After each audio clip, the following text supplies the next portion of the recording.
Olá, amigos, muito boa tarde. Estamos iniciando o programa 2018, o ano da transformação. Porque mudar é preciso. E hoje, segunda-feira, início de semana, muita coisa vai rolar aí durante a semana, em todos os sentidos. Mas hoje eu estou começando este programa ao lado do meu parceiro aqui, o Fred Novaes. Assim, eu estou até um pouco leve, Fred, porque ontem, aos domingos, a gente sempre faz os programas familiares, aquela coisa toda. Eu sempre gosto de passear com meu neto, faço minha caminhada. E às vezes você fica lá, o que eu vou assistir na TV hoje? Não é isso? Tem nada emocionante. Tem nada emocionante. Aqueles programas que a gente está cansado, eu nem vejo mais. Então eu vou ver as revistas semanais, vou ler algum livro, porque não estamos mais na Copa, não é isso? O país, já voltou, vai voltar à vida normal. Acho que a seleção fez um bom trabalho, o Tite é um grande técnico. Nós precisamos, nós brasileiros, parar de endeusar determinadas pessoas, porque se endeusa alguém muito fácil nesse país, torna a pessoa um ídolo e às vezes nós não somos correspondidos com as expectativas que são geradas. Isso acontece no esporte, na música e também na política, não é isso? E ontem eu fiquei pensando, quando eu tive a grata surpresa de assistir aí num canal de notícia pago, o que aconteceu ontem entre a política e o judiciário. Então ali criou-se uma grande expectativa por parte de uns, decepção por parte de outros, mas virou uma grande novela. Uma novela mexicana. Mexicana, com muitos telespectadores. Eu falei, tá aí, isso vai servir amanhã para a abertura do 2018, ano da transformação, porque realmente esse assunto mexeu com tudo. O meu filho mais novo, que faz aí o segundo ano de Direito, me ligou e perguntou, pai, eu estou no início da carreira aqui de estudante de Direito, o senhor pode me explicar onde é que está escrito que uma decisão tomada por um colegiado pode ser voltar atrás por uma decisão monocrática? Eu falei, filho, eu vou pesquisar aqui. Aí fica um bom tempo pesquisando e não encontrei nenhuma decisão em lugar nenhum, nenhuma publicação. Aí eu falei, não, eu vou ilustrar amanhã a abertura do programa. Aí eu fui pesquisar, fui lá atrás e encontrei aí uma história de 1966. Para quem é um pouquinho mais velho, que tem a minha idade, deve lembrar do jornalista Sérgio Porto, que era mais conhecido como Stanislau Ponte Preta. E naquela época, em 1966, quem mandava no Carnaval do Rio de Janeiro era uma associação Guanabara de Turismo, que na verdade era comandada até pelos bicheiros durante o Carnaval. E baixou-se uma portaria nesse ano em que os sambas enredos tinham que ser retratados por acontecimentos históricos do país. Quem conheceu, quem leu sobre Sérgio Porto, sobre Stanislau Ponte Preta, ele tinha uma maneira de satirizar as coisas de uma forma muito refinada. Ele tinha uma cabeça, tanto é que ele foi uma grande audiência nesse país durante muito tempo. E ele inventou uma música para poder atender o que a Associação Guanabara de Turismo pedia, que essa música foi um sucesso aí nacional durante muito tempo e é lembrado. E eu lembrei disso, falei, acho que cabe muito bem a situação que nós assistimos no país ontem. Vamos soltar aí, diretor. Vamos lá, Bia. Vamos lá, Ed. Solta aí.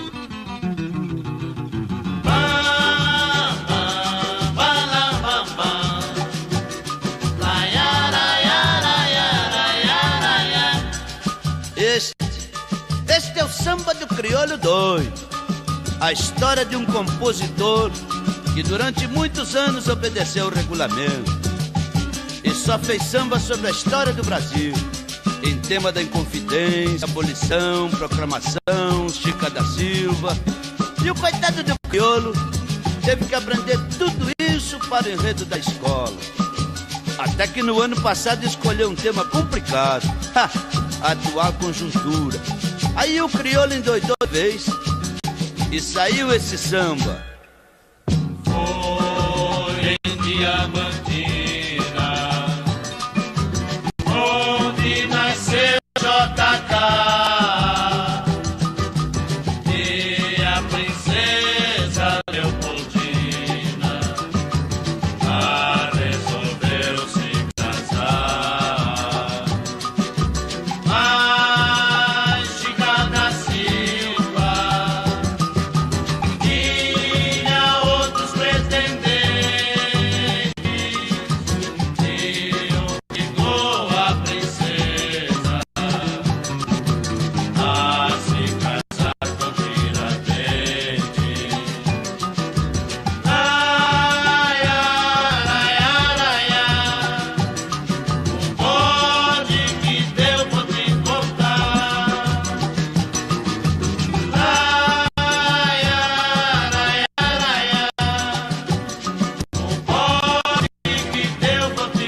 veio pra São Paulo e parou na Anchieta. Um vigário dos índios aliou-se a Dom Pedro, acabou com a faceta. Que a união realizou, ficou resolvida a questão.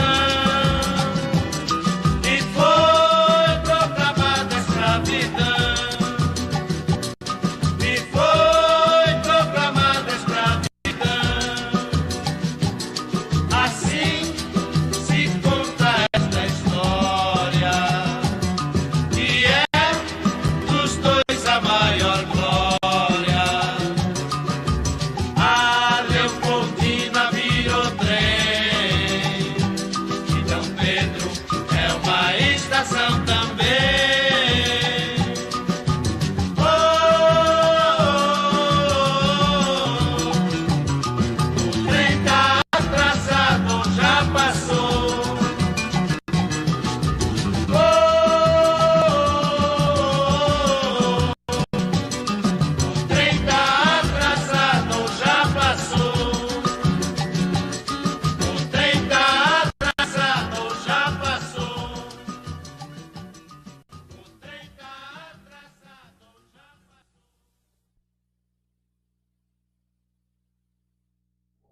Ok, estamos de volta aí.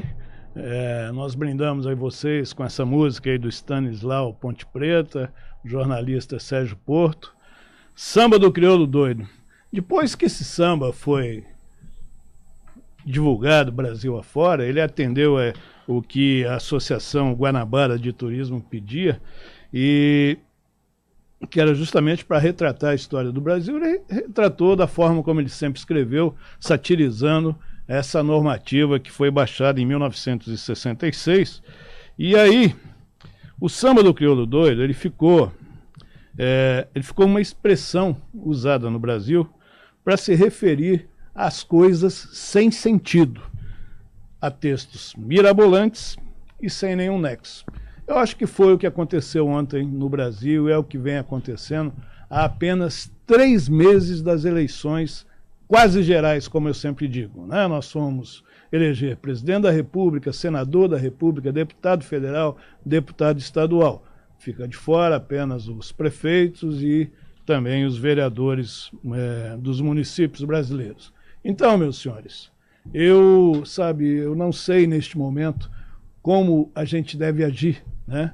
Nós sabemos, né, não vou citar nomes, até para não fazer propaganda, da onde partiu, qual cabecinha genial que partiu essa ideia ontem de fazer toda essa armação que foi montada e que resultou aí num trabalho muito grande e, de uma certa forma, o judiciário brasileiro ficou aí bastante abalado, como também houveram as ameaças de todas as partes, principalmente contra a autoridade policial, que tem a responsabilidade da custódia daquela pessoa que foi concedido o HC ontem.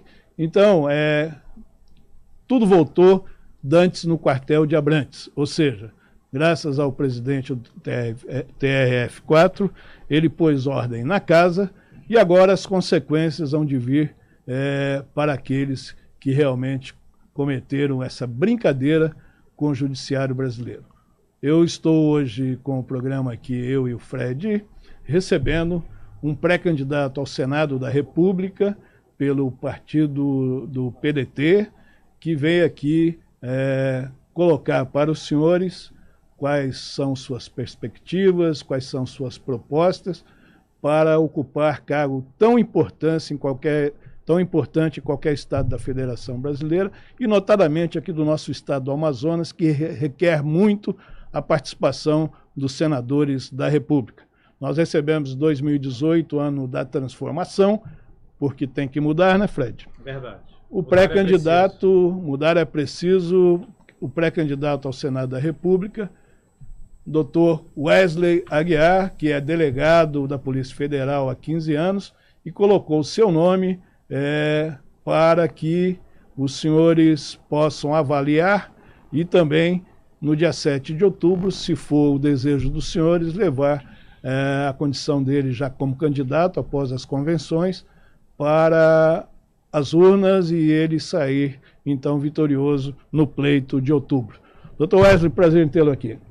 Prazer é todo meu, Oswaldo, Fred, agradeço o convite, quero parabenizar o doutor Guilherme Aloísio pela oportunidade, pela bela estrutura aqui do grupo, do que pertence à TV Amazonas Play, TV Digital, pertence ao grupo do Jornal do Comércio. Isso, do Jornal do Comércio, e estou muito feliz por estar aqui e poder ter essa oportunidade de conversar com a sociedade amazonense. Estou à disposição. Ok, doutor Wesley.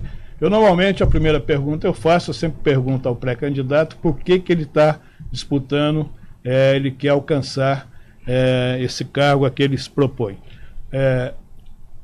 Mas faz notório a gente falar, a Associação Nacional dos Delegados da Polícia Federal, através de seus membros, estão indicando um membro da associação em cada estado brasileiro para disputar um cargo eletivo. Eu não sei se todos são pré-candidatos ao Senado, mas eu acho que tem a deputado federal também. Só eu ao Senado. E o Dr. Wesley foi o escolhido para representar a Associação Nacional dos Delegados da Polícia Federal, como também foi convidado pelo PDT para vir integrar seus quadros e disputar o cargo de senador da República. Então, Dr. Wesley, inicialmente, antes de eu passar para o meu amigo aqui, por que o senhor quer representar o Amazonas no Senado da República? Oswaldo, antes de ser delegado da Polícia Federal, eu sou amazonense. Como cidadão amazonense, eu não estou satisfeito com a representação política do meu estado no Senado da República. E aí não apenas eu que não estou satisfeito, né, com quem a gente conversa, e mesmo antes dessa pré-campanha, né, ao longo dos últimos anos, a sociedade amazonense, a sociedade brasileira como um todo, não está satisfeita com a sua representação no Congresso Nacional. E, em particular, aqui os amazonenses, eu tenho sentido isso nos últimos anos, e mais ainda nessa minha caminhada, que se intensificou no início desde o início deste ano, a população amazonense não está satisfeita com os atuais representantes no Congresso Nacional. Claro que há exceções, a gente não pode generalizar, mas em particular no Senado Federal, a gente sente muito isso, né? Então, eu coloquei meu nome à disposição nessa pré-campanha, como você muito bem falou, é um projeto nacional da Associação Nacional dos Delegados da Polícia Federal, que a Associação Nacional viu no meu nome, aqui no estado do Amazonas, uma ótima opção de pré-candidatura ao Senado. Teremos também colegas tentando o Parlamento Estadual e a Câmara dos Deputados. No meu caso, o meu nome foi aprovado para a pré-candidatura ao Senado Federal. E aí, Fred, eu acho que a sua pergunta também vai muito no bojo dela, não que seja da sua parte, mas também aquela dúvida das pessoas, mas por que o Senado Federal? Né? Não, nem pensaria nisso. Não, importante. Você não, mas muitas pessoas com quem eu converso me abordam e essa experiência está sendo ótima, né? Mas por que o Senado Federal? Então isso é muito da cultura que nós temos cultivado, eu me incluo também como eleitor, como cidadão, nas últimas décadas. Porque assim, passou-se a ideia para todos que o cargo de senador era privativo de quem já tinha sido governador, de quem já tinha de quem já tinha sido política, né? De quem já tinha sido deputado federal por 4 mandatos, de quem já tinha sido prefeito de capital, né? Então assim, onde é que está escrito isso? Mas isso uma praxe. É uma praxe, o que a gente chama uma das fontes do direito, né? Usos e costumes. Então, ficou assim, esse usos e costumes no direito eleitoral, por que não dizer, né, no processo de escolha dos nossos representantes, que o Senado Federal é um Olimpo, né, para onde estão destinados apenas aqueles que foram governadores, prefeitos de grandes capitais, deputados com 4, 5 mandatos. E isso não está escrito em lugar nenhum, porque na verdade quem decide é o povo, é a população que diz. Ora, tem as limitações, lógico, da Constituição Federal e da legislação eleitoral. A Constituição fala que tem que ter no mínimo 35 anos de idade. Eu tenho 42. e preenche todos os requisitos exigidos pela lei eleitoral. Então, essa foi minha fala inicial.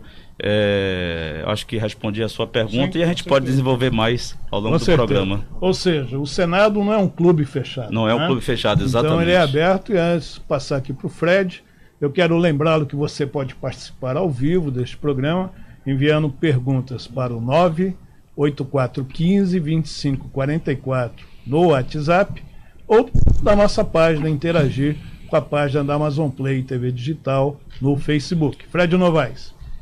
Delegado, a gente sabe que estamos ainda no período de pré-campanha e muitas vezes se apresenta um cenário no período pré-campanha e esse cenário muda totalmente quando se alinha exatamente as coligações, as alianças políticas. Muitas vezes existe até um termo que é uma brincadeira que se faz na política, dizendo que muitas vezes até o jabuti sobe em árvore.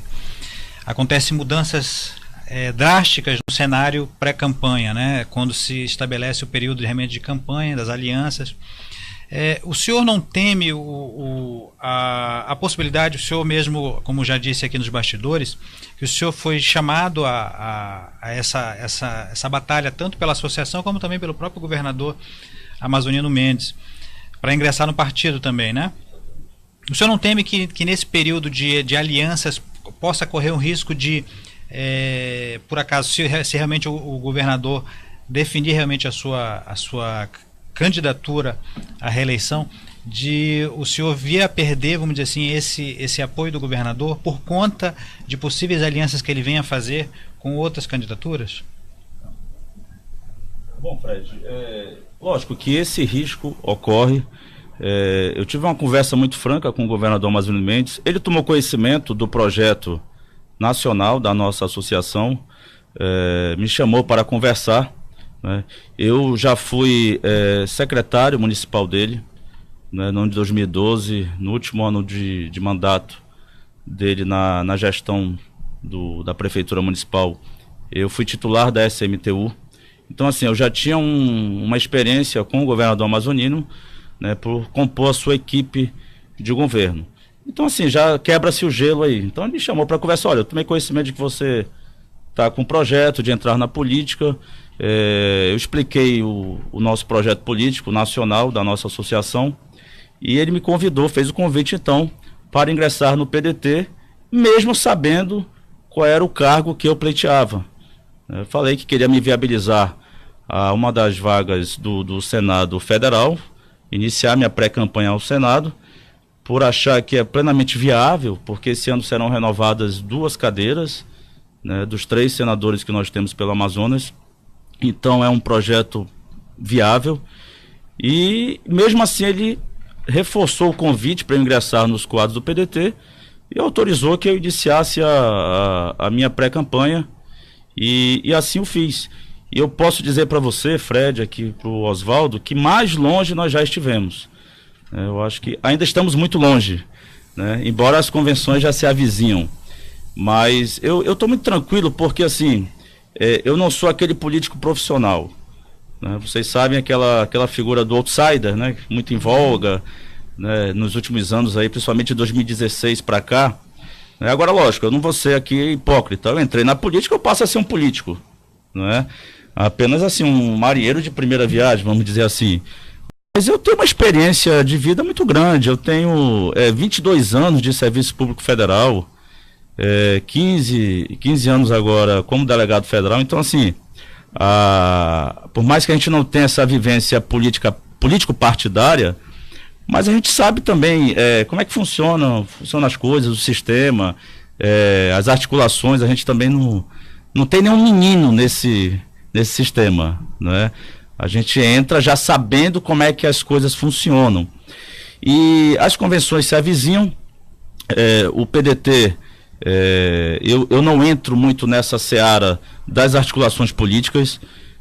O meu compromisso, meu acordo com o governador Amazonino Mendes foi de eu fazer a minha pré-campanha, junto com grande parte da militância do PDT, e também ele não me falou se vai ser candidato esse ano. E eu não sei disso, também não foi relevante para a minha escolha do partido, se ele vai ser candidato à reeleição ou não. Ele não me falou nada, não sei se ele vai ser candidato. Mas eu me senti muito à vontade no PDT, porque é um partido coerente, né, um partido, vamos dizer assim, de centro-esquerda, que ele pode agregar muitos outros partidos com ideias boas para o país, para o nosso estado do Amazonas. Ele não tem aquele radicalismo, né, que afasta muitos apoiadores. Então o PDT ele pode nos dar um projeto muito viável. E tem figuras históricas como Darcy Ribeiro, Leonel Brizola, que tem como, na educação, teve, né, a sua principal bandeira, e é uma das principais bandeiras do PDT. Jefferson Pérez, o senador Jefferson Pérez, e ele sim, voltando àquela minha fala inicial, o senador Jefferson Pérez prova muito daquilo que eu falei ainda há pouco com o Fred, né, daquele clube fechado que é o Senado Federal.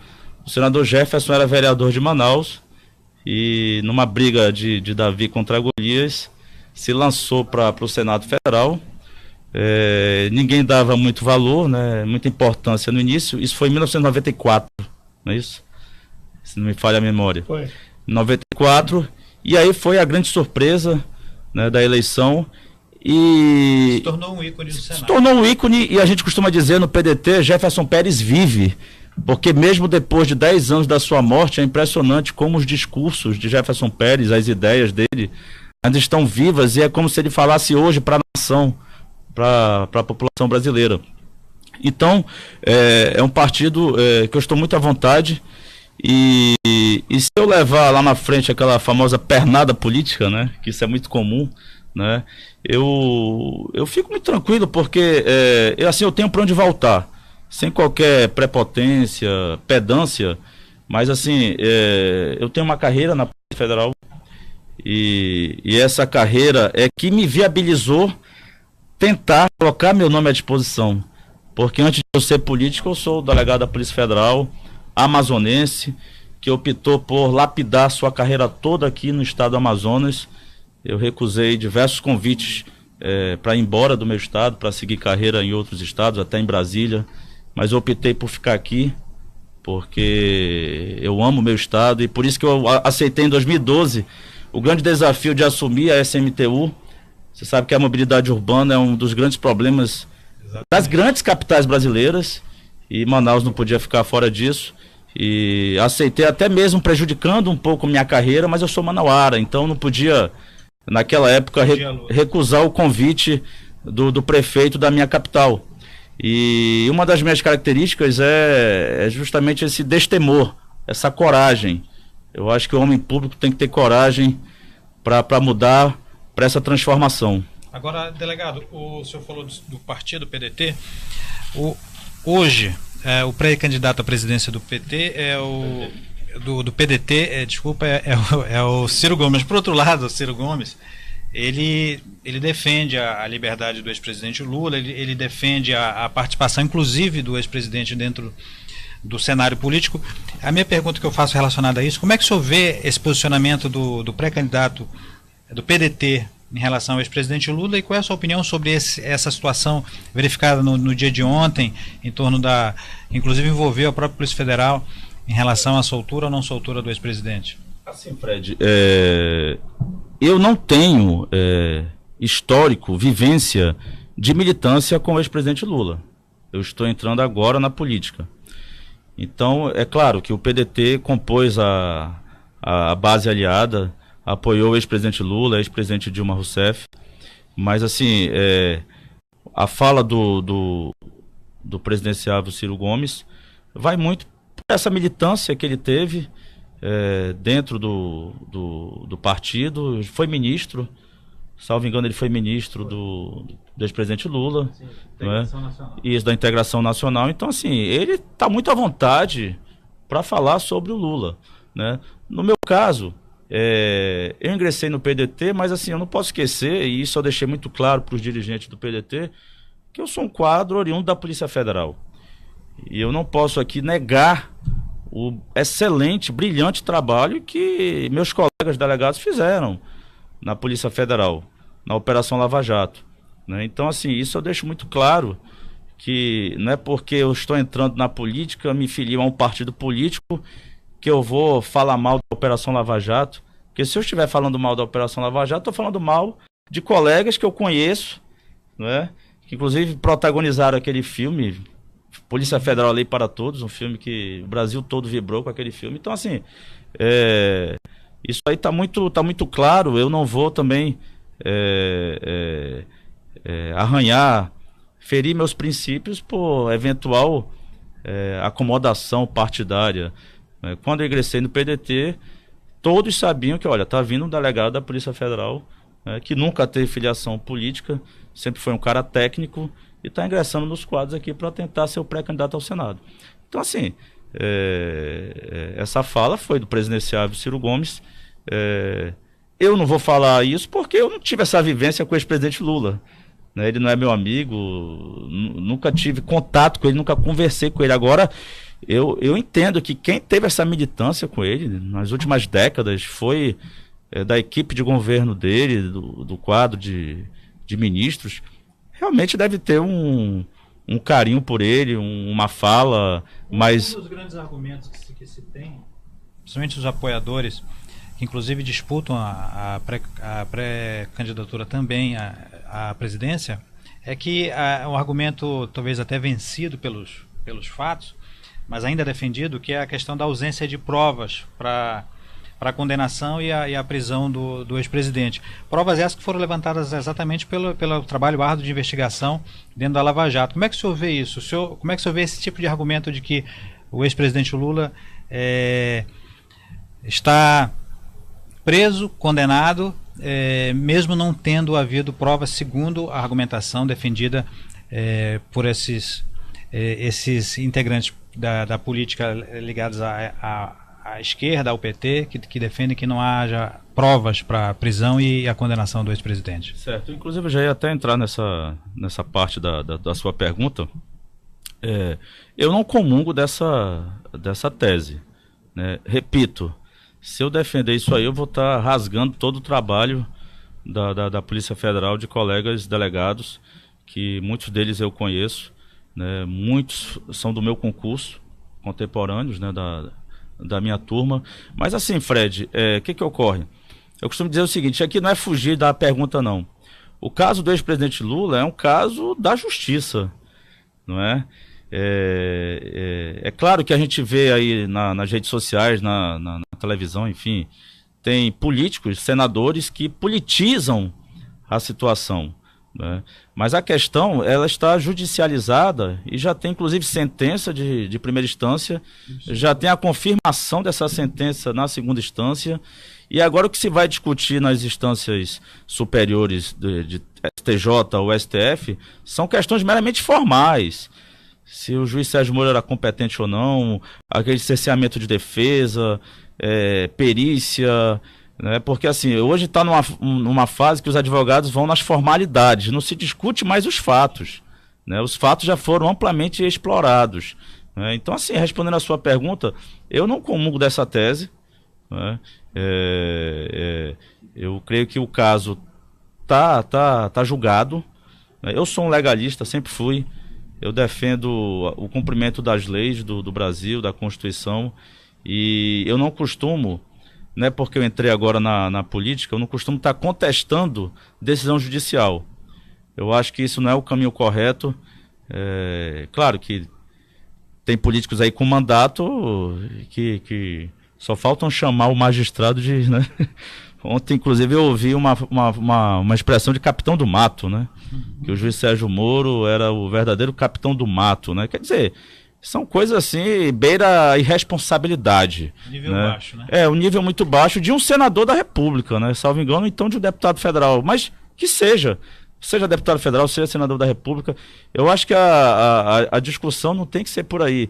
E eu, assim, que estou pregando a renovação na política brasileira, essa transformação, eu não posso enveredar para esse lado, mesmo que eu tenha companheiros meus do PDT com essa fala, mas eu não vi companheiros do PDT com essa fala irresponsável, que beira assim, um absurdo, né? Geralmente a calúnia, a injúria, não são de companheiros do PDT, ainda bem, né? Pois é. Estamos recebendo aqui o delegado da Polícia Federal, Wesley, cujo nome completo é Wesley Aguiar, que é um pré-candidato ao Senado da República pelo PDT, e nós estamos aqui justamente levando esse debate juntamente com Fred Novaes, para que os senhores possam conhecer um pouco da figura do pré-candidato e avaliar, caso ele passe nas convenções e depois concorra já como candidato oficial do PDT, as eleições para representá-lo durante 8 anos lá no Senado da República. E eu vou deixar uma pergunta no ar, Fred, e antes da pergunta eu quero lembrá-lo que 984-15-2544 é o nosso telefone, o nosso WhatsApp para você dirigir as perguntas, então, ao nosso convidado de hoje. Eu vou deixar uma pergunta para o senhor voltar já respondendo o seguinte. Recentemente foi outorgado às polícias, no caso Polícia Federal e Polícia Civil, o direito de fazer delação premiada, de conduzir isso que era única e exclusivamente de competência do Ministério Público. Eu queria saber a sua opinião sobre isso e na mesma pergunta eu complemento. O senhor é eleito senador da República. Obviamente que dentre os assuntos de segurança pública no qual o senhor é um especialista, o que o senhor pode oferecer também para o estado do Amazonas? Eu volto já já com vocês. Até já.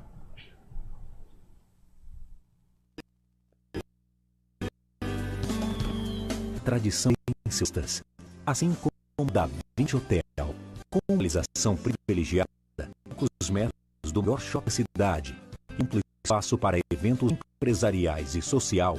A 20 Hotel é sinônimo de conforto e bom serviço. Em Manaus, hospede-se no Da 20 Hotel.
Este ano, o seu celular vai ser um instrumento para tornar as eleições mais transparentes.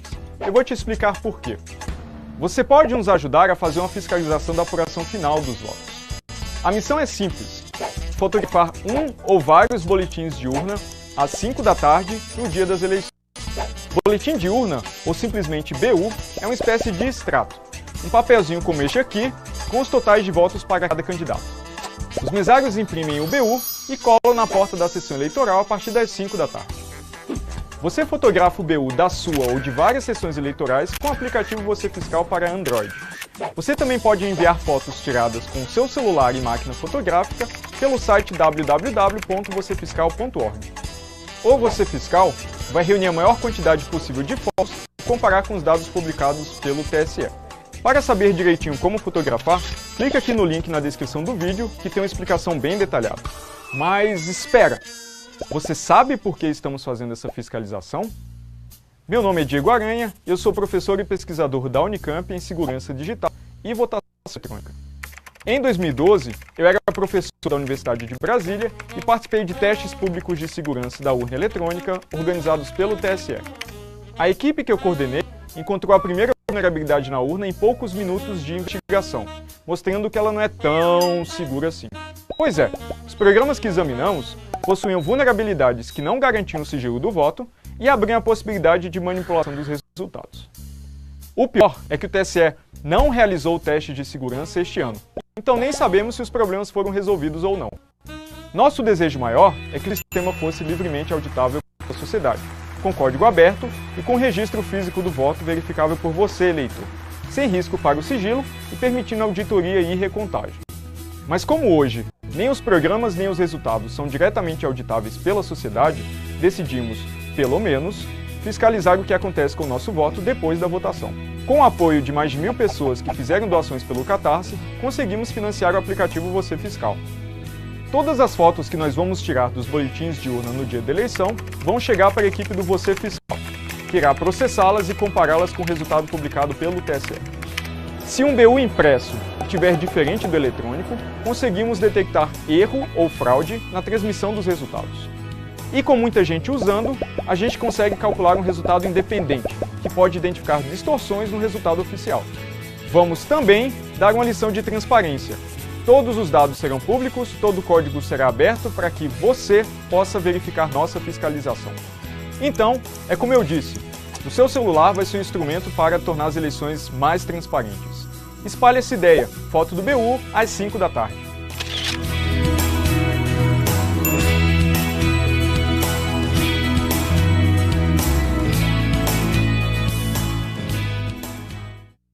Olá, amigos, estamos de volta com o segundo bloco do programa 2018, o ano da transformação, porque mudar é preciso, é isso, Fred? Verdade. Né? E nós estamos aqui recebendo hoje o pré-candidato ao Senado da República pelo PDT, o delegado da Polícia Federal, Wesley Aguiar. Eu vou insistir no seu sobrenome, porque isso depois vem no registro e para que os seus futuros aí, eleitores, caso se confirme a sua candidatura, já tenham o seu nome completo. Eu deixei uma pergunta no ar, lembrando sempre, né, que o nosso programa é uma realização do Jornal do Comércio, da Rádio Baré Ondas Tropicais e também da Amazon Play TV Digital. Doutor Wesley, eu deixei uma pergunta aí com o senhor, sobre a delação. Justamente sobre a delação e também o senhor já, caso eleito pelo Senado da República, quais são as suas propostas, além daquelas voltadas para a área de segurança pública? Bem, Oswaldo, Fred, os internautas, telespectadores, a colaboração premiada foi prevista em lei no ano de 2013. É popularmente chamada delação premiada, que fica melhor até para o jornalismo, né? Mas tecnicamente é a colaboração premiada. Então você perguntou sobre a figura do delegado de polícia, que recentemente o STF aí reconheceu. Ele reconheceu a autoridade do delegado de polícia, o poder do delegado de polícia em firmar esse acordo de colaboração premiada. Porque assim, o que nós tivemos de 2013 para cá, ora, a Lava Jato começou em 2014. Né? Então assim, o Ministério Público quis o protagonismo das investigações, e isso a gente verificou mais na Operação Lava Jato, que foi uma operação iniciada pela Polícia Federal em Curitiba. E então assim, ficou aquela disputa entre categorias, uma disputa que em nada contribui, né, para a sociedade brasileira, para o fim maior, que é o combate à corrupção. Mas ficou uma disputa, isso aqui eu estou falando francamente, porque não adianta esconder, isso foi judicializado e teve que o STF resolver recentemente. Então, uma disputa entre procuradores da República e delegados da Polícia Federal, quem tinha o monopólio, não, a competência os dois tinham, mas quem tinha esse monopólio?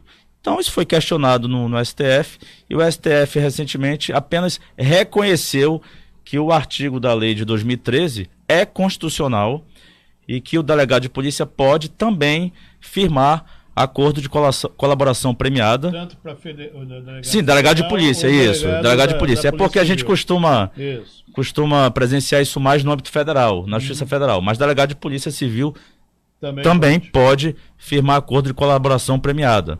E aí também um detalhe, não precisa pedir autorização do Ministério Público. O Ministério Público ele apenas atua como fiscal da lei, ele vai opinar, o juiz acata ou não a opinião do Ministério Público, seja estadual, seja federal, e o juiz pode homologar, mesmo com parecer contrário do Ministério Público, o juiz pode homologar o acordo firmado entre o delegado de polícia e aquele réu. Nós tivemos agora recentemente, num caso disso que nós estamos dizendo, a colaboração do Palocci, né, que foi feita com a Polícia Federal e não com o Ministério Público, né? Porque assim, Oswaldo, esse monopólio, ele soa um pouco estranho, né, no momento que a gente vive, porque todos falam o seguinte: ora, quanto mais gente investigar, melhor, né? Quanto mais órgãos atuarem em ações integradas, em sintonia e harmonia, melhor. Então, assim, você põe o monopólio da delação premiada para o Ministério Público. Se de repente aquele promotor ou procurador disser não para o advogado da parte, acabou. Quer dizer, então o cara pode ter lá um catatal de denúncias, mas quando você monopoliza, né, não quero fazer com você, você não me trouxe fatos novos e tudo mais. Então, assim, se o Ministério Público recusar, o advogado de defesa pode procurar a polícia e firmar esse acordo com o delegado de polícia, né?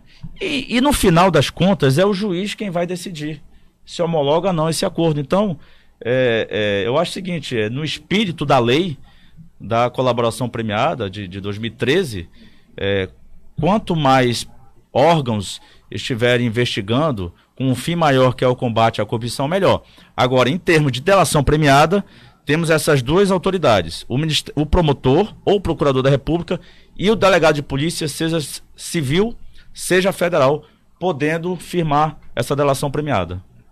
E complementando a sua pergunta, eu acho que é a pergunta também que muitos, né, a população amazonense faz. Bom, em que um delegado da Polícia Federal, se tornando senador, pode trazer de frutos, né, de benefícios para o estado do Amazonas? Ora, é claro que pela minha vivência nesses anos todos na Polícia Federal, sendo profissional de segurança pública, as minhas principais bandeiras, a princípio, seriam combate à corrupção, segurança pública.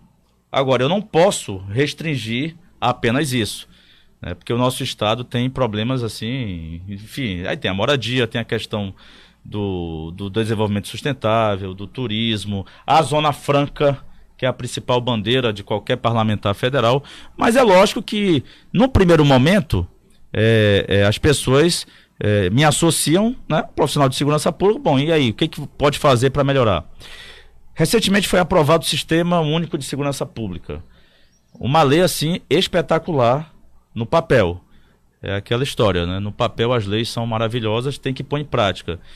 E para pôr em prática aquela lei, realmente tem que ter muita integração entre o governo federal e os estados. Eu creio que esse ano nós vamos evoluir pouco, porque o atual governo não tem credibilidade alguma, está com 4% de popularidade. Então, os governadores hoje, eles querem voo solo, né? Então, eles só querem do governo federal o dinheiro.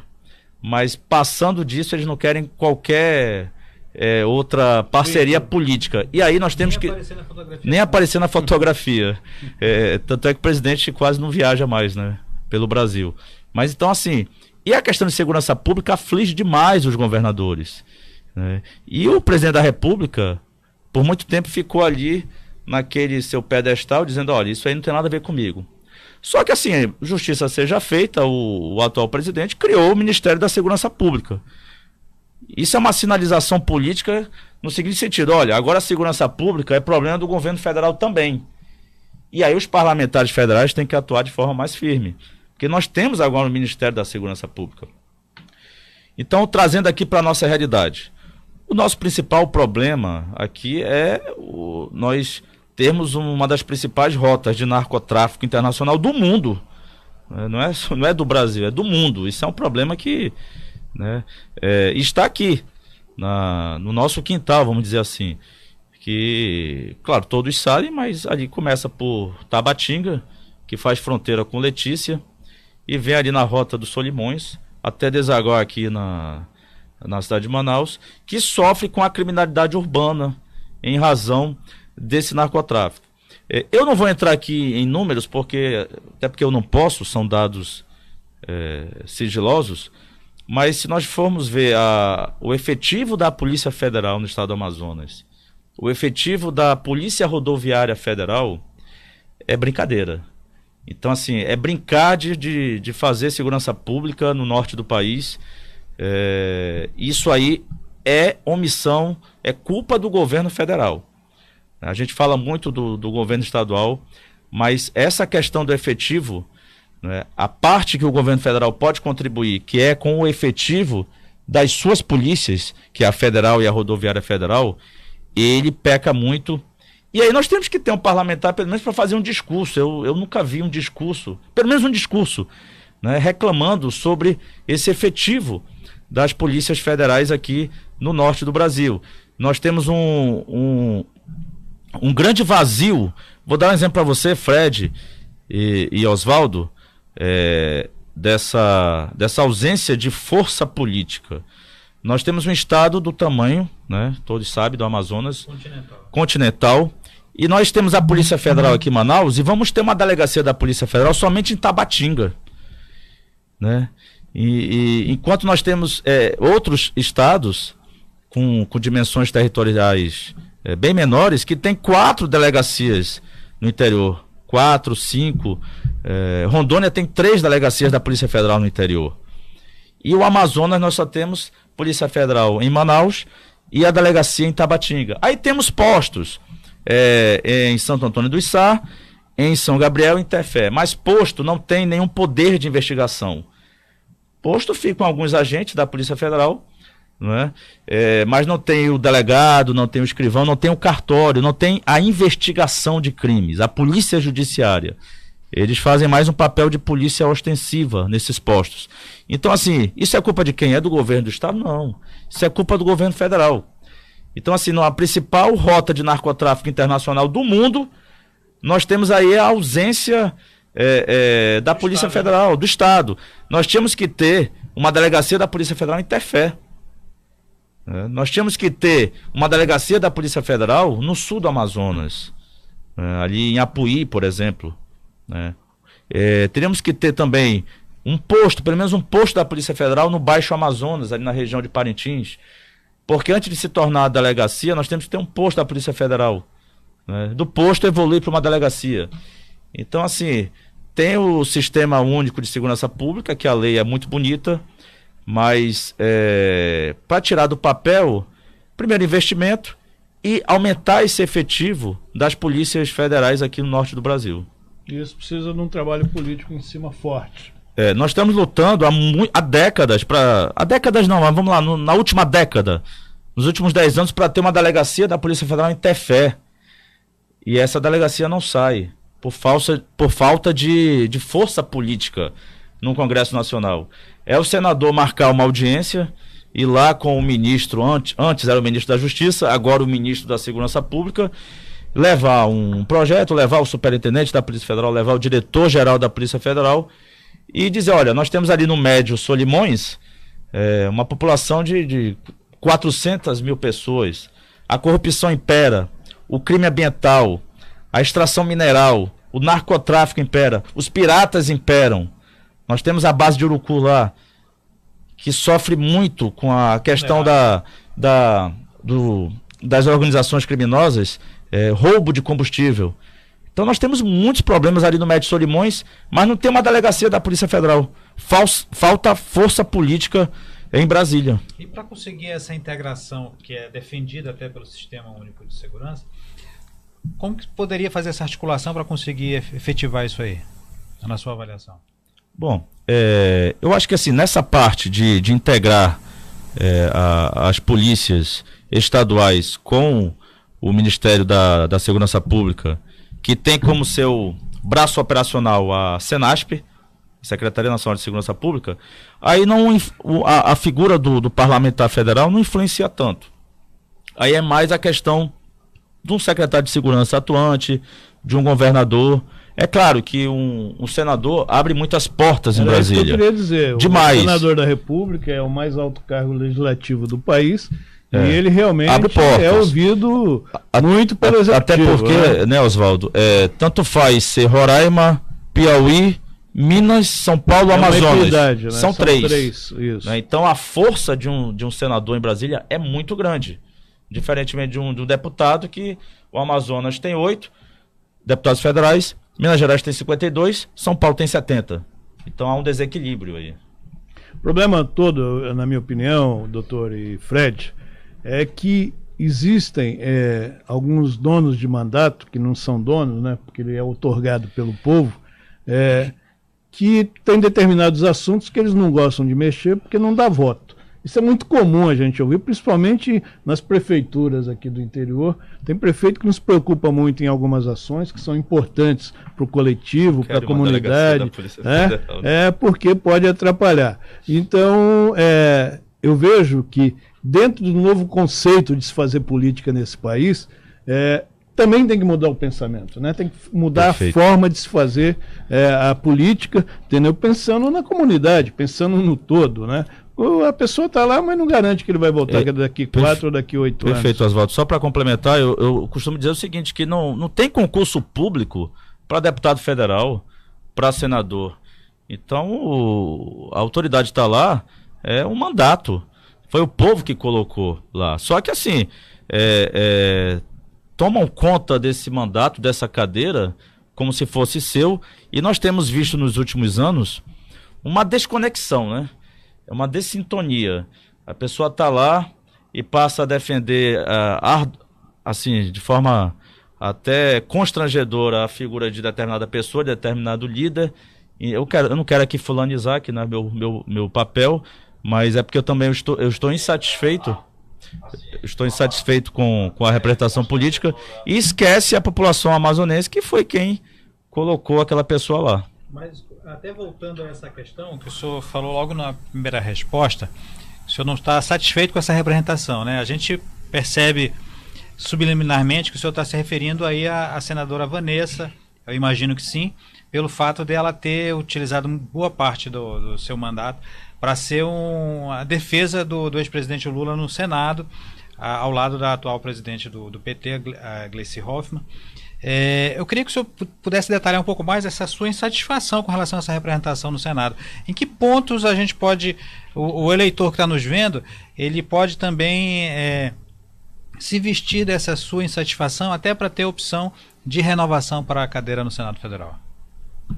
Bom, Fred, eu tomo muito cuidado, né, nessa pré-campanha e não fulanizar, né? Eu acho assim, esse processo de desconstrução do eventual adversário, isso é da política antiga, da velha política. Mas é claro, a gente que está entrando agora e quer renovar, nós temos que dizer por quê, né? Dizer para a sociedade amazonense por que a gente quer que renove, né? Por que nós estamos nos colocando como opção de renovação. Então a sua pergunta foi muito interessante. O que ocorre? Nos últimos anos a gente tem visto a mudança de percepção por parte da sociedade brasileira. Ora, eu me criei, assim, cresci, eu me considero um cara politizado, então a gente vê até no prestação de conta de mandato, jornalzinho aqui, panfleto, propaganda, inserções políticas na TV, o campeão de emendas parlamentares. Então, por muito tempo, passou-se essa imagem de que o bom deputado federal, o bom senador, era aquele campeão de emendas parlamentares. Quantidade e não qualidade. Isso. E aí é o seguinte, que aí, como você falou, Oswaldo, isso ele ganha muitos pontos com o prefeito, é lógico, né? Consegue emendas parlamentares para o prefeito, lá para o município e tudo mais. É importante, claro que é importante. Sim. Só que eu acho que tem que haver agora uma mudança nesse perfil do parlamentar, do congressista, porque nos últimos anos a gente percebeu que o que é mais importante para a sociedade brasileira, e isso está identificado nas pesquisas de opinião, nas pesquisas qualitativas, é se aquele parlamentar me representa bem, se ele não causa vergonha para mim e para o meu estado. Então, ele é mais questionado, por exemplo, qual a posição dele naquela votação. Nós tivemos em 2016 a votação do impeachment da ex-presidente Dilma Rousseff. Então, o Brasil parou. É uma final de Copa do Mundo. Então, todo mundo queria saber, todo eleitor queria saber como é que o meu deputado vai votar. Né? Como é que o meu senador vai votar. Né? Então é isso, mudou-se essa percepção. E isso é muito salutar. É por isso que abriu campo para que pessoas como eu entrem na política e seja uma opção de renovação. Porque sempre pairou aquela prepotência, aquela arrogância no meio político, de que não, eu sei o caminho das pedras, porque eu conheço todos os prefeitos do interior, porque eu já fui governador, porque eu tenho 20 anos de Câmara dos Deputados, eu tenho 25 anos de Assembleia Legislativa. Isso mudou. Né? E eu não estou falando só do estado do Amazonas. Como o Oswaldo falou aqui na introdução, no início do programa, vários colegas delegados federais vão se lançar Brasil afora candidatos. E a gente tem trocado informações, né, trocado ideias, e isso é uma percepção geral. A população quer essa mudança de perfil do congressista. Ele tem que se posicionar sobre os grandes temas nacionais, ele não pode se omitir, ele quer esse protagonismo. E eu pretendo, né, caso passe nas convenções e consiga me viabilizar, e eu entendo assim, tem que haver esse protagonismo de compor comissão de Constituição e Justiça, porque poucos senadores, poucos deputados querem compor a comissão de ética. E para mim seria um prazer, né, compor uma comissão de ética, uma CPI, ser relator de uma CPI. Quantos senadores ou deputados aqui do Amazonas foram relatores de CPI nos últimos anos? Presidente de CPI, presidente de Comissão de Constituição e Justiça. A gente não vê esse protagonismo. E aí influencia na hora de, por exemplo, uma canetada do presidente da República, que fere de morte a Zona Franca de Manaus.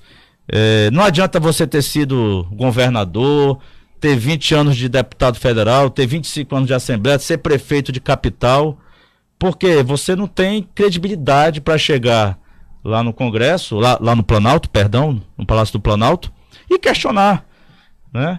Porque assim, lá paira às vezes aquele pacto da hipocrisia, né? Aquele corporativismo, só que a população que está aqui no estado sofre com isso, e tem sofrido. Inclusive, eu não estou falando nenhuma novidade aqui. Inclusive, o senhor falou da votação do impeachment da ex-presidente Dilma Rousseff, e nós tivemos representantes do Senado que não participaram do processo, né? Realmente marcou o Amazonas nessa omissão, nesse momento tão importante. E aí, Fred, o que também a gente tem visto é o seguinte, muitos se valem pelo esquecimento. Eles apostam no esquecimento por parte do eleitor, por parte da população brasileira, da sociedade amazonense. Pretensos candidatos aí que se valem disso. Não, eu aprontei, mas faz 5 anos, o pessoal nem se lembra mais. Né? Mas, então isso é triste, porque essa pré-campanha é justamente para isso, para que a população conheça o perfil dos pré-candidatos. Eu, no caso, que estou entrando agora, mas até para quem está aí há muito tempo, né, para renovar essa pesquisa. Mas o que ele fez nos últimos anos, nos últimos 8 anos, ele quer mais 8 anos para quê? São 16 anos no total. Às vezes nem eles aguentam ficar 16 anos lá, porque eles vão tentar ser prefeito de capital, governador, ministro. Poucos conseguem ficar 16 anos como senador. Né? Inclusive eu sou contra a reeleição para o Senado. Né? Nós estamos recebendo aqui o delegado da Polícia Federal, Wesley Aguiar, que é um pré-candidato ao Senado da República. Eu vou pedir mais um break, mas antes eu gostaria aqui estamos recebendo aqui perguntas pelo WhatsApp e pela página do Facebook. Eu gostaria que o delegado fosse sucinto nessa resposta, que é um assunto que não vem aqui sobre aquilo que ele pretende, caso eleito, fazer pelo Amazonas. E é o Henrique Lucas, doutor, ele fala: boa tarde, delegado. Tem uma pergunta. Hoje a CEMED tem mais de 2.200 PSS, que são contratos temporários.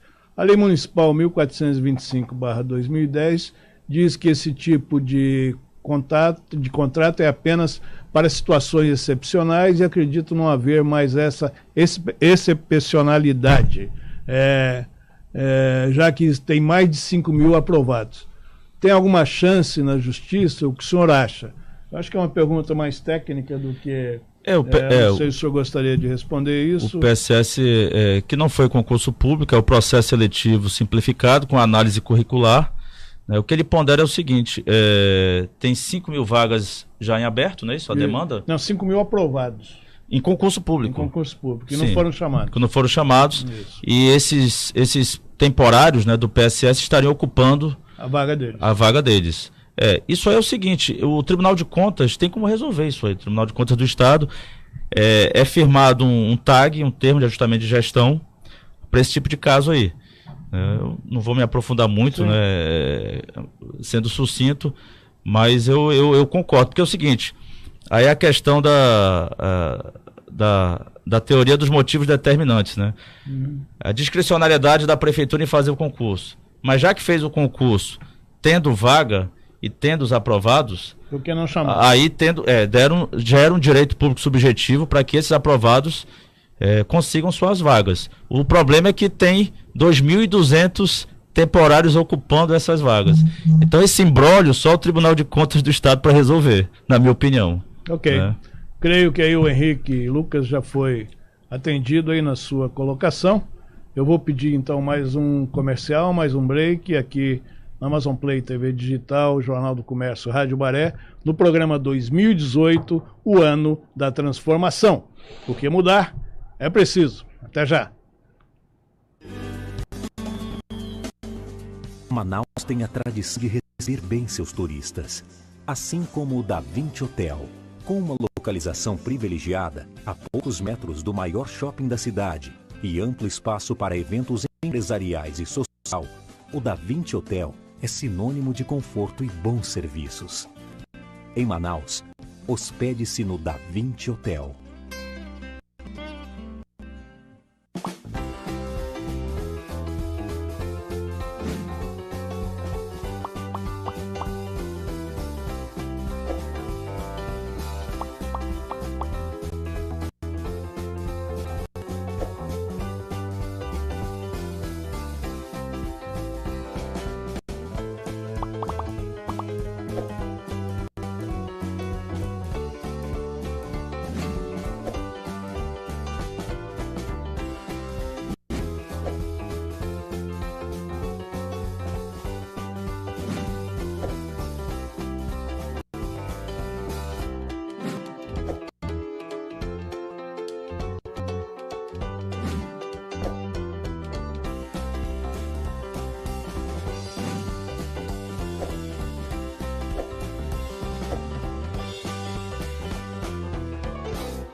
Estamos de volta aqui com o terceiro bloco do programa Amazon Play TV Digital,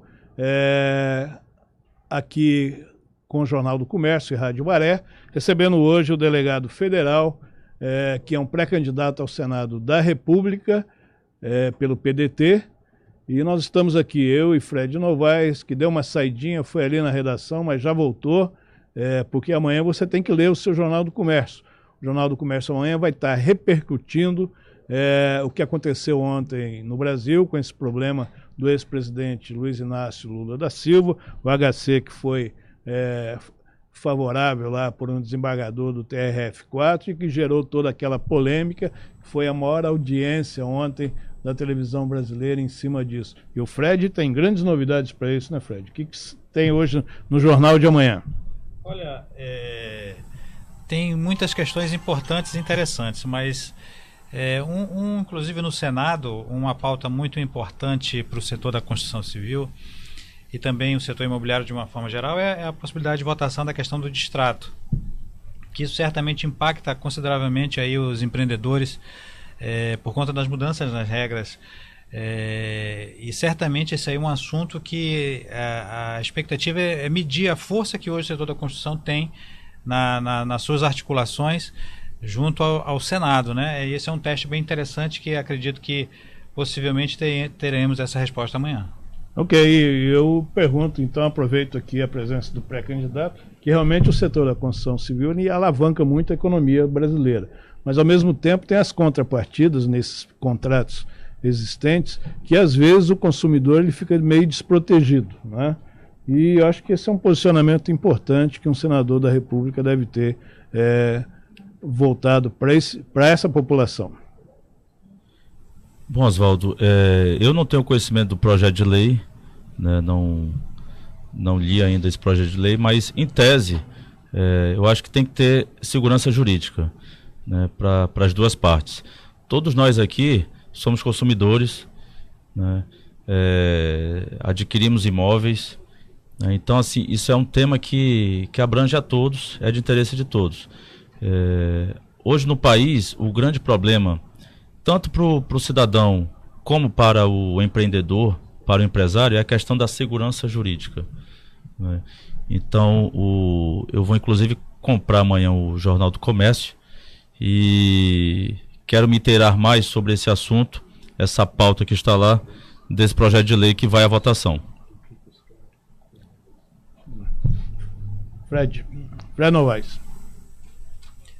Delegado, como é que o senhor vê o projeto de reeleição no país? Como é que o senhor vê essa perspectiva de você ter uma cadeira cativa praticamente, de você ter de certa forma, não apenas o parlamento, mas até o próprio executivo, de certa forma, você ter quase que um clube de elite, né, onde você tem ali os grandes nomes se revezando no poder e nas cadeiras aí sequencialmente?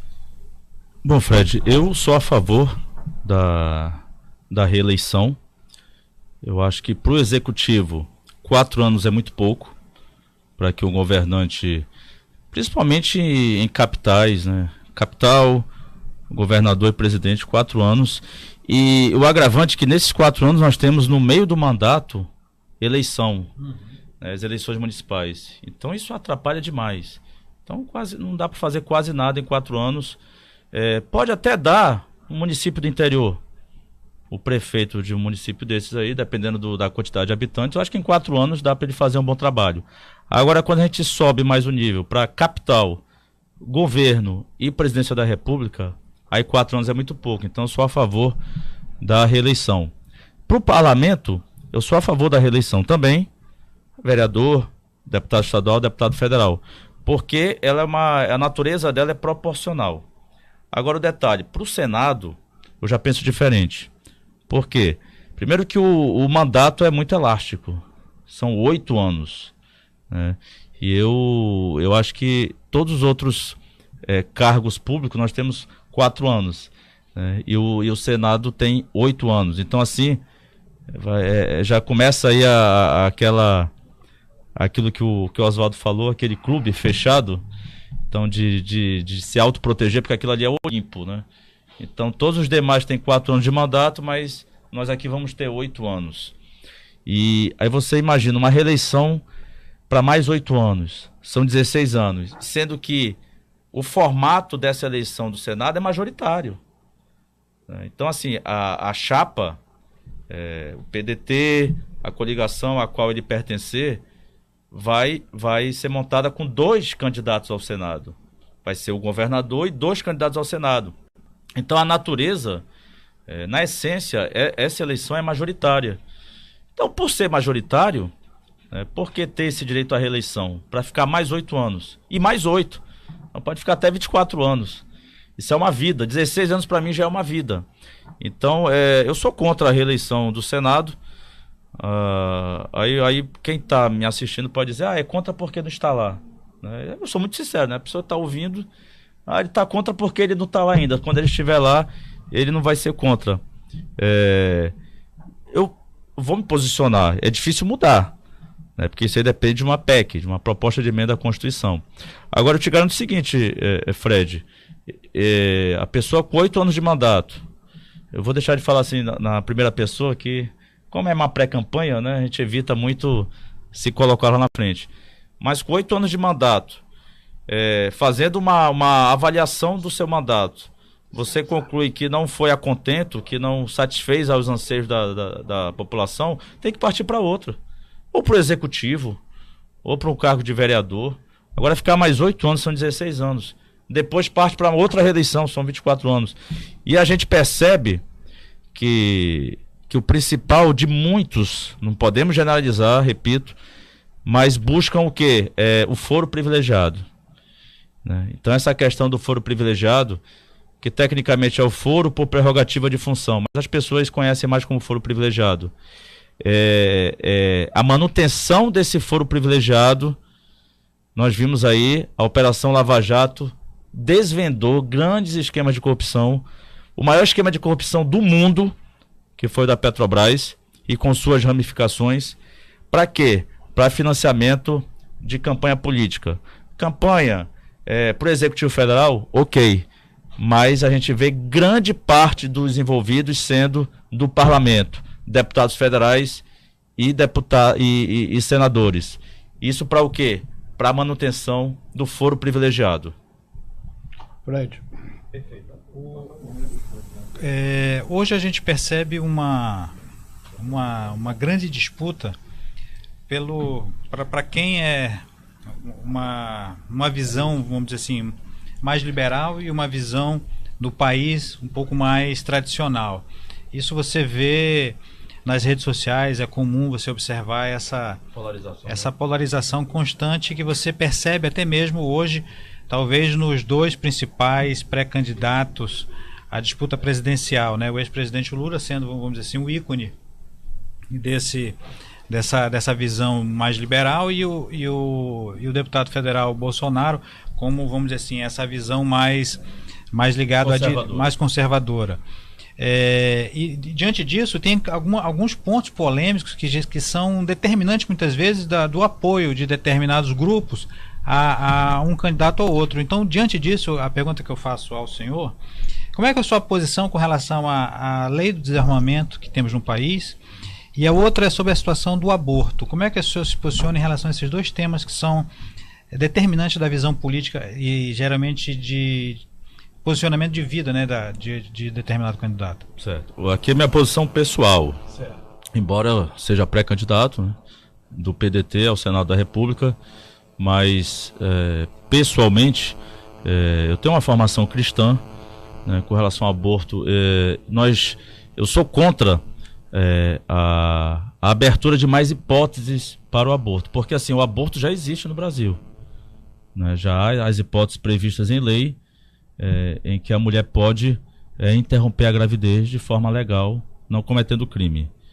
Daí para frente, até pela minha formação cristã, aí eu sou contra.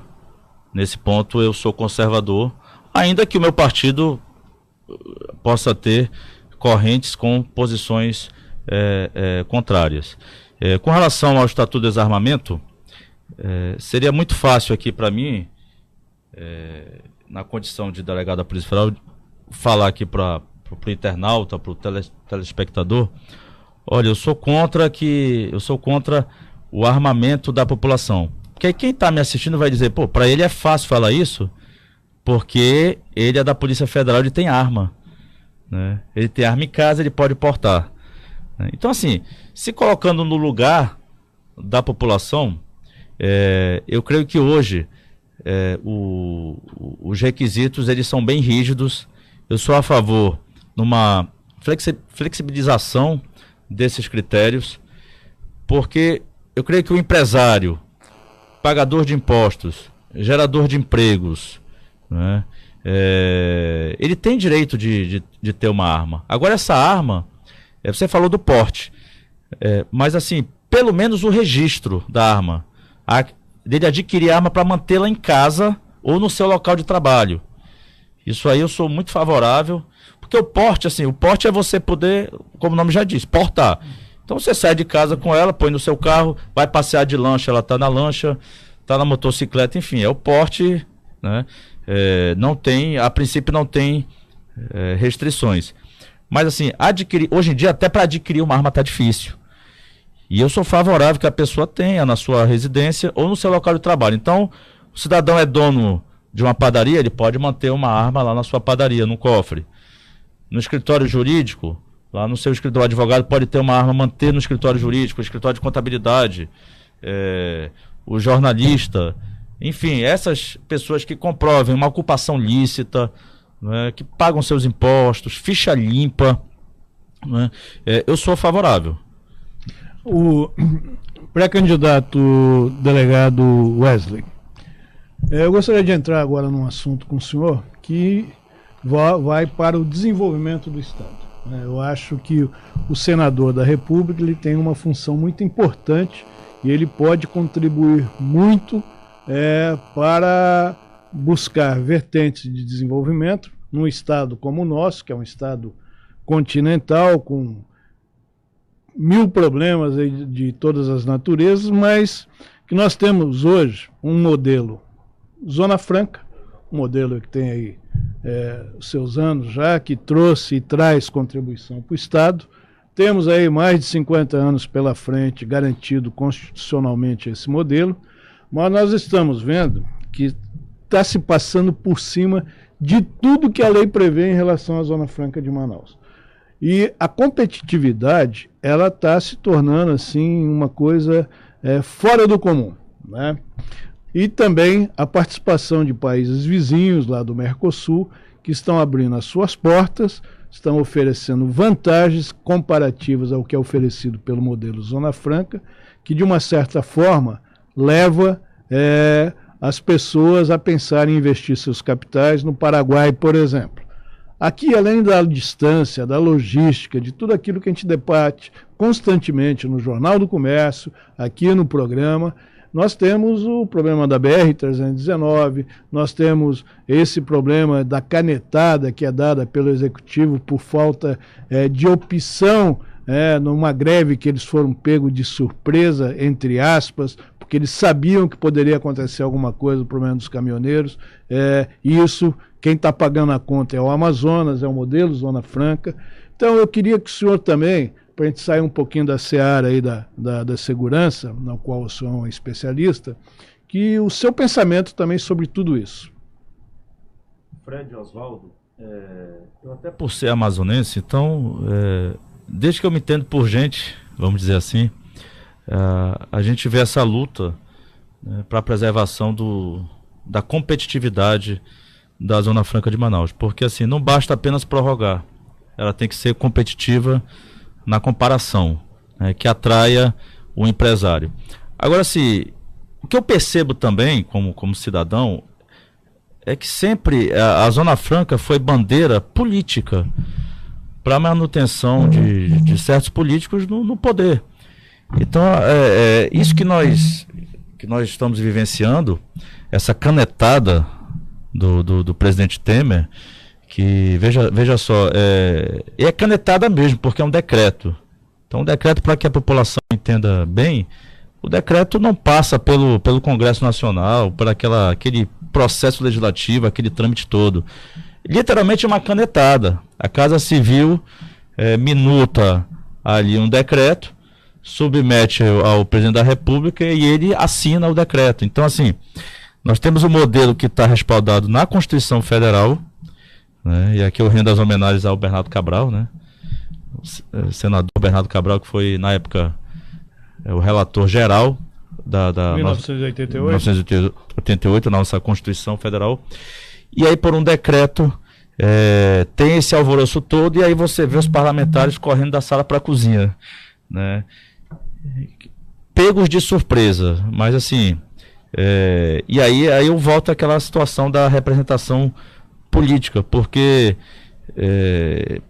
ao que parece o presidente da República não tem nenhum respeito pelo estado do Amazonas, pelos 11 parlamentares que nós temos aqui. Então isso nos causa muita preocupação.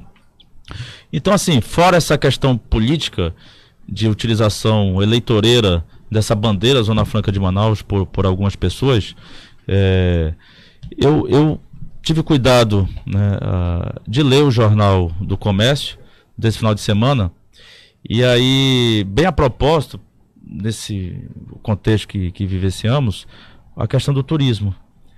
Né? E aí eu vi que, por exemplo, que está aí no noticiário do Jornal do Comércio, um resort resolveu se instalar recentemente lá na região metropolitana do Rio Grande de Natal, né, Rio Grande do Norte, e de cara são 400 novos empregos. Né? Então, assim, é uma das saídas para nós, porque eu não sei se o meu filho vai usufruir dos mesmos benefícios, né, que eu estou usufruindo. Que é um estado, nosso estado, eu posso dizer que é um estado rico.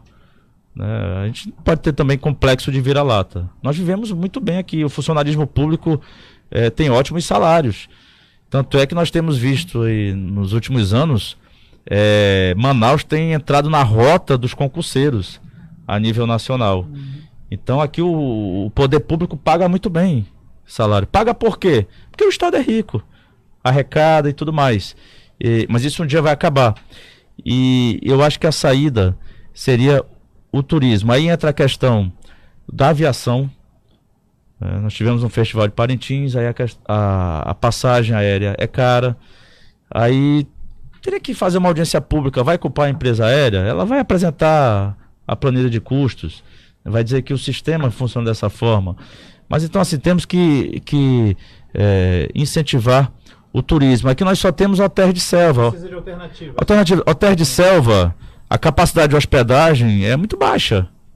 Hotéis de selva são pequenos.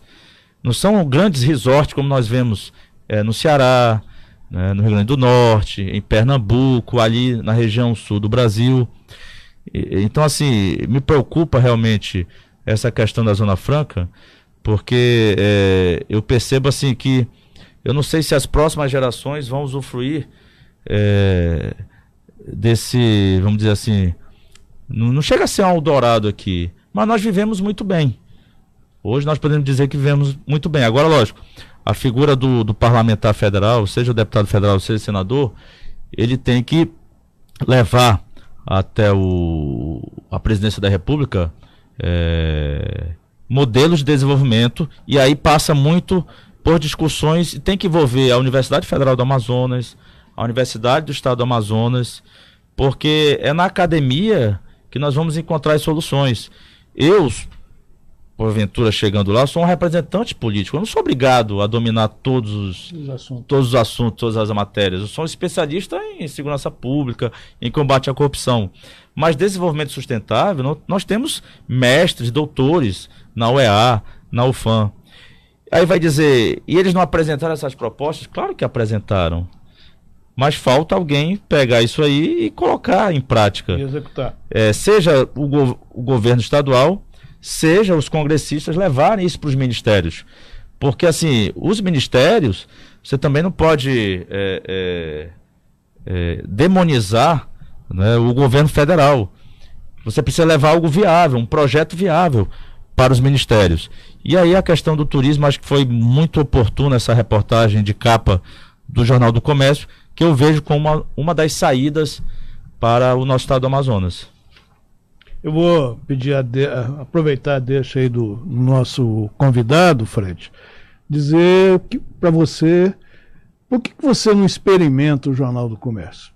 Experimente assinar o Jornal do Comércio, que, como o próprio convidado disse, e me desculpa, né, de usar sua colocação, se você quer saber o que acontece na economia local, mundial, se você quer saber o segmento de negócio no estado do Amazonas, vem experimentar o Jornal do Comércio. Liga aí para o 2101-5500, temos aí, Bia, 2101-5500, e fale lá com o nosso departamento comercial, que você vai ser muito bem atendido e ele vai dar as opções que você tem, tanto para o jornal impresso como para o jornal online. Então E aí, Oswaldo, inclusive parece que o doutor José Alfredo estava adivinhando, né? O artigo que ele escreveu, né? Justamente. Impressionante. Nós temos aqui vários articulistas, né, que que participam das edições do Jornal do Comércio, e são assuntos variados voltados justamente para o desenvolvimento do estado do Amazonas. Doutor, eu estou chegando aí, a gente vai chegar quase ao final do programa, vou chamar só mais um bloco e depois a gente vai conversar mais um pouquinho e eu vou dar aí uns minutos finais para o senhor fazer as suas considerações na participação hoje aqui, 2018, o ano da transformação, porque mudar. O que acontece, Fred? Mudar é preciso. É isso aí. Então, até já.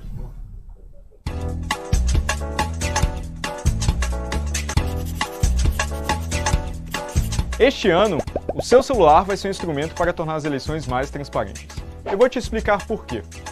Você pode nos ajudar a fazer uma fiscalização da apuração final dos votos. A missão é simples: fotografar um ou vários boletins de urna às 5 da tarde no dia das eleições. Boletim de urna, ou simplesmente BU, é uma espécie de extrato, um papelzinho como este aqui, com os totais de votos para cada candidato. Os mesários imprimem o BU e colam na porta da sessão eleitoral a partir das 5 da tarde. Você fotografa o BU da sua ou de várias sessões eleitorais com o aplicativo Você Fiscal para Android. Você também pode enviar fotos tiradas com seu celular e máquina fotográfica pelo site www.vocefiscal.org. O Você Fiscal vai reunir a maior quantidade possível de fotos e comparar com os dados publicados pelo TSE. Para saber direitinho como fotografar, clique aqui no link na descrição do vídeo que tem uma explicação bem detalhada. Mas espera! Você sabe por que estamos fazendo essa fiscalização? Meu nome é Diego Aranha, eu sou professor e pesquisador da Unicamp em Segurança Digital e Votação Eletrônica.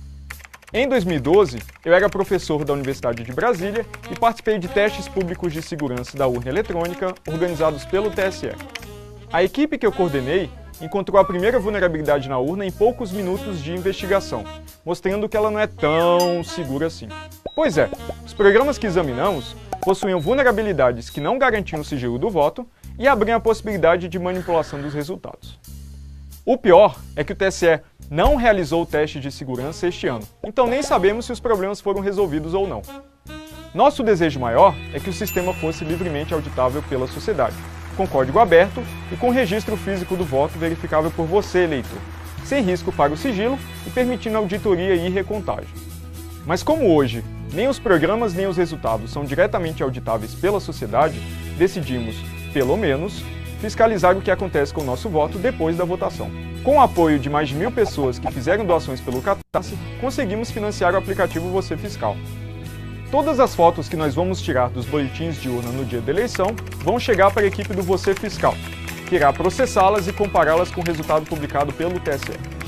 Se um BU impresso estiver diferente do eletrônico, conseguimos detectar erro ou fraude na transmissão dos resultados. E com muita gente usando, a gente consegue calcular um resultado independente, que pode identificar distorções no resultado oficial. Vamos também dar uma lição de transparência.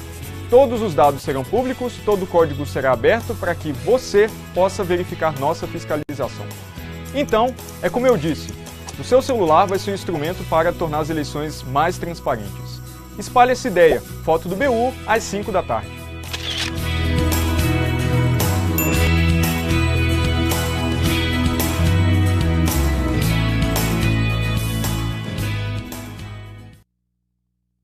Estamos de volta com o terceiro e último bloco aqui do programa 2018, ano da transformação. Por quê, Fred? Porque mudar é preciso. É isso aí. Aqui nós somos uma parceria, estamos sempre sentados aqui conversando, conhecendo pessoas que estão colocando o seu nome para disputar um cargo eletivo no próximo dia 7 de outubro, aqui pelo estado do Amazonas. E hoje estamos recebendo um pré-candidato ao Senado da República, o delegado da Polícia Federal, Wesley Aguiar, que está aqui conversando com a gente. Fred, uma última pergunta para a gente poder encerrar aí. Já é a última, né? O senhor se coloca, inclusive, como especialista na questão da segurança pública e também na questão do combate à corrupção. E nesse aspecto do combate à corrupção, como é que o senhor vê, assim como acredito que boa parte do país também ficou, de certa forma, atônito, com as recentes manifestações do Supremo Tribunal Federal com relação a decisões aí que afetaram todo um trabalho que foi desenvolvido em torno da Lava Jato? Inclusive, Ontem o desembargador que concedeu esse habeas corpus mencionou isso aí. Ele disse, olha, recentemente, inclusive, o próprio STF ele utilizou isso aí. Então, para você ver esse momento de instabilidade, porque nós passamos, não só instabilidade política, nós estamos vivendo uma instabilidade jurídica também, uma insegurança jurídica muito grande. Tem uma campanha aí nas redes sociais pregando aí um impeachment de ministros do STF, né? Eu olho com muita cautela essas coisas, assim, porque é muito oba-oba, né? E eu não sou animador de torcida, né? Eu tenho que agir com muita responsabilidade, até pelo cargo que eu ocupo, né? A gente tem que... não pode também cair nesse oba-oba. Agora, lógico, causa preocupação. Mas, assim, a princípio, a segunda turma, ela está julgando... Ela é o STF, que o STF ele se dividiu em duas turmas, né? Primeira e segunda, para poder julgar a maior quantidade de processos possível. Então, quando uma das turmas julga, é o STF julgando, né? Apenas a decisão do relator, ele avalia se leva a plenário ou não, mas se for resolvido na turma, é o STF que tá julgando. Então, assim, causa preocupação, porque é uma dessintonia, né, entre a realidade, porque o país está vivendo. Aí muitos defendem, olha, mas o juiz não tem que ligar para a torcida, né? O magistrado não tem que olhar rede social, ele tem que julgar baseado nos autos, né? Mas assim, o que salta aos olhos é essa discrepância de posicionamentos, porque você tem no mesmo tribunal uma turma julgando de um jeito e a outra de outro, né?